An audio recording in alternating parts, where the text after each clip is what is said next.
నీలో నన్ను చేర్చుకున్నావని, తండ్రితో ఏకమై ఉన్నామని, ఆనందగానము నే పాడనా, ఆనందగానము నే పాడనా.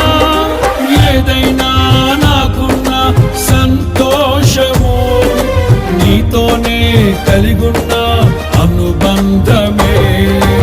ఏదైనా నాకున్న సంతోషము నీతోనే కలిగున్న అనుబంధమే. సృజనాత్మకమైన నీ కృప చాలు, నే బ్రతికున్నది నీ కోసమే. సృజనాత్మకమైన నీ కృప చాలు, నే బ్రతికున్న